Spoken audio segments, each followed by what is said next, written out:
They went out from us because they were not of us.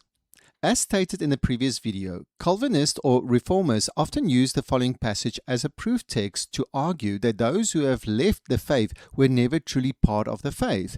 1 John chapter 2 verse 19.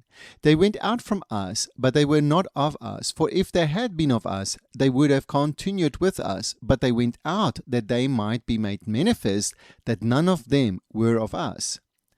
The issue with this interpretation is that John refers to they, but verse 19 itself does not identify who they are. To understand this, one must read the previous verse. We read in 1 John chapter 2 verse 18, "Little children, it is the last hour, and as you have heard that the Antichrist is coming, even now many Antichrists have come, by which we know that it is the last hour."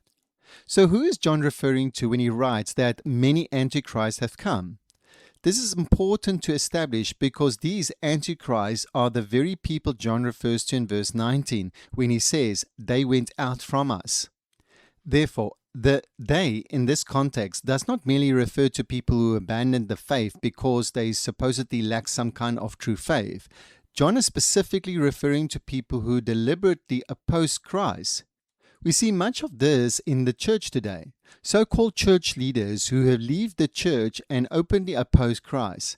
Such people were never truly part of Christ's body in the first place. One could describe them as wolves in sheep's clothing. However, even if these specific individuals may rightly be called antichrists, it does not follow that every person who falls away from the faith should automatically be classified as an antichrist. Many fall away from the faith not because they are antichrist, but because they are like those Jesus described in the parable of the sower in Matthew chapter 13. These are people who herein initially received the gospel, but because of the shallowness of their hearts, the troubles of life, and the deceitfulness of lust of the world, the word of the gospel is eventually choked out of their hearts. This is also what John was warning about earlier on in 1 John chapter 2 verse 15 to verse 17. Do not love the world or the things of the world. If anyone loves the world, the love of the Father is not in him.